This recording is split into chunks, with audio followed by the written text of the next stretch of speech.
예배에 참여해서 적극적으로 참여하면서도 은혜를 받지만 그 분위기 때문에 또 은혜도 받고 그렇습니다. 그래서 우리 또 어린 자녀들이 이렇게 예배 자리에 앉아 있는 것이 뭐 알아듣지도 못하고 참여도 못하고 조금 또 무의미한 거 아닌가 그런 생각들을 하시지 마시고요. 예배 전체적으로 주님 앞에 나왔기 때문에 또 그런 분위기에 의해서 또 하나님의 은혜에 의해서 또 아이들의 마음 속에 하나님께서 귀한 은혜를 또 내려주시는 것이죠. 노는 것 같지만, 먹고 노는 것 같지만 하나님이 그 이름을 기억하시고 그 마음을 기억하신다는 것 잊지 말으셔서 자녀들 꼭 예배 자리로 이렇게 와서 앉혀 있고 또 듣게 하고 부르게 하는 이런 것들이 굉장히 중요한 것입니다. 그래서 이렇게 온 가족들이 함께 모였는데 우리 자녀들 이따가 또 머리에 손 얹고 축복하시고 또 예배를 통해서도 하나님의 그 사랑을 얼마든지 경험할 수 있고요. 살아계심을 경험할 수 있으니까 손 꽉 잡고 또 기도해 주시면서 함께 예배를 잘 드리셨으면 좋겠습니다. 이 담대함이라는 말은 배짱이 두둑하다 이제 그런 뜻도 있고요. 두려움이 없다 그런 모습이죠. 그리고 용기 있다. 두려움이라는 말 속에 다 들어가 있는데 요한일서에는 이 두려움이라는 단어를 2번 사용하고 있습니다. 다 언제 사용하냐면 하나님 앞에서 4장 17절에는 하나님 앞에 나중에 섰을 때 담대함이 있어야 된다는 것입니다. 우리가 언젠가는 이 세상을 마감할 수 있고 또 우리가 살아생전에 우리 하나님 앞에 설 수 있는데 하나님 앞에 섰을 때 담대함이 있느냐? 담대함이 있어야 된다는 것이죠. 이 담대함이라는 단어가 실은 확신이라는 단어입니다. 내가 하나님 앞에 섰을 때 하나님께서 내 이름을 불러주실 것이다. 내가 하나님 앞에 섰을 때 하나님께서 나를 받아주실 것이다. 내가 하나님 앞에 섰을 때 하나님께서 나를 안아주시면서 사랑하는 아들아, 사랑하는 딸아 그렇게 나를 불러주실 것이다. 이런 확신이 있어야 된다는 것입니다. 나중에 심판대 앞에 섰을 때 하나님 앞에 최후에 섰을 때 하나님이 내 이름을 아시고 나를 받아주시고 나를 품에 안아주실 것이라는 이 확신이 있어야 된다는 것입니다. 그거를 담대함이라는 말로 표현하고 있는 것입니다. 근데 많은 사람들이 가봐야 알죠. 천국이 있습니까? 가봐야 알죠. 내가 나중에 하나님 앞에 섰을 때 하나님께서 나를 받아주실까요? 가봐야 알죠. 그러면 할 말이 없습니다. 우리의 믿음은 뭐냐면 내가 예수 그리스도를 구주로 믿으면 하나님께서 나를 자녀 삼아 주셨기 때문에 내가 나중에 하나님 앞에 섰을 때 하나님께서 자녀인 내 이름을 부르시고 나를 품에 안아 주실 것입니다라는 믿음을 갖는 것입니다. 그 믿음이 담대함으로 하나님 앞에 설 수 있게 되는 것입니다.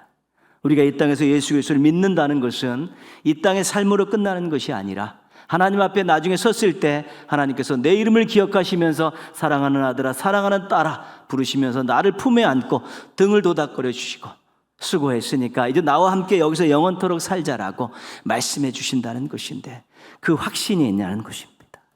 그렇게 하나님 앞에 섰을 때 담대함을 가질 수 있냐는 것입니다.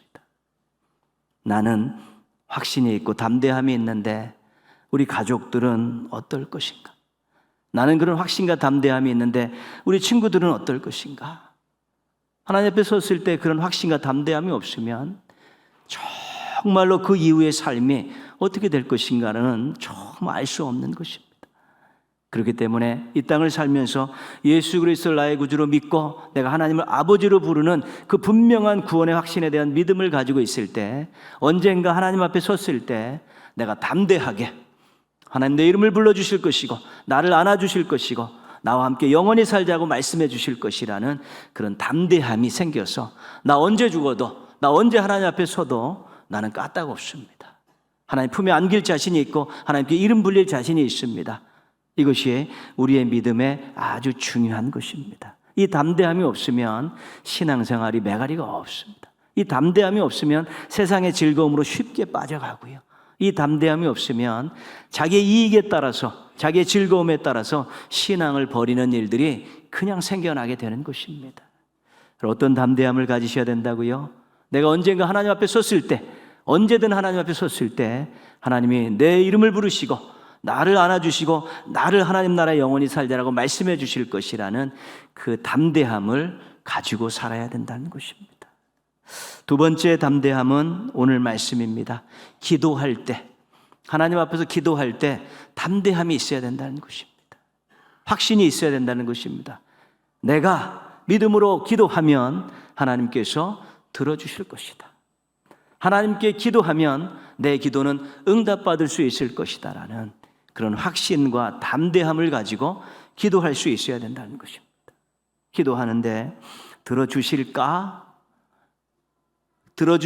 하고 기도하면 안 된다는 것입니다. 그거는 확신도 아니고 담대함도 아니고 그냥 한번 툭 던져보는 것이다. 내가 기도하면 하나님께서 들어주신다. 내가 기도하면 얼마든지 내가 응답받을 수 있다라는 그 확신과 담대함이 있을 때 우리가 기도의 자리에 나아갈 때 즐거움이 있고 확신이 있고 소망이 있는 것입니다. 시간 낭비하고 정력 낭비하면서 가서 기도하고 밤새 기도하고 금식 기도하고 담대함이 없으면 아무짝에 소용없는 것입니다. 하나님께서 내 기도를 반드시 들어주시고 나는 하나님께 기도하면 응답받을 수 있는 그런 확신, 담대함을 가지고 살 때 우리가 삶에 많은 어려움들이 있고 힘듦이 있어도 얼마든지 이겨낼 수 있고요. 우리가 계획하고 준비했던 것들을 얼마든지 이루며 살아갈 수 있게 되는 것입니다. 금년도를 시작하면서 제가 담대함이라는 말씀을 첫 번째 주제로 드리는 이유는 하나님 앞에 섰을 때 나중에 언젠가 하나님 앞에 섰을 때 내가 구원받은 자로 하나님의 자녀로서 하나님이 내 이름을 불러주실 것이라는 그 담대함이 있으면 우리가 미래가 보장되어 있기 때문에 현재를 더 멋지게 살아갈 수 있고요. 내가 기도할 때 하나님 나를 기도를 들어주시고 내가 응답받을 수 있다는 담대함과 확신을 가지고 살면 이 땅에서 일어나는 여러 가지 많은 일들, 자기가 계획하는 모든 일들에 대해서 확신을 가지고 노력할 수 있고 도전할 수 있게 되는 것입니다. 그런 미래에 대한 소망, 현재에 대한 당당함, 이것을 가지고 살아가는 것이 우리 신앙인의 모습이 될 수 있어야 되는 것입니다. 두려움 속에서 또한 어찌 될지 모르는 초조함 속에서 그렇게 살아가는 게 신앙의 모습이 아니라 내가 언젠가 하나님 앞에 섰을 때도 담대하게 하나님 앞에 설 수 있다라고, 내가 하나님 앞에 기도할 때 응답해 주실 것이라는 담대함을 가지고 하나님 앞에 나가 기도할 수 있을 때 우리가 어떤 계획을 세우든지 어떤 일을 만나든지 넉넉히 잘 이겨내고 나아가고 좀 더 여유 있고 좀 더 감사하고 좀 더 다른 사람을 배려하며 살아갈 수 있는 신앙인이 되어질 수 있게 되는 것입니다.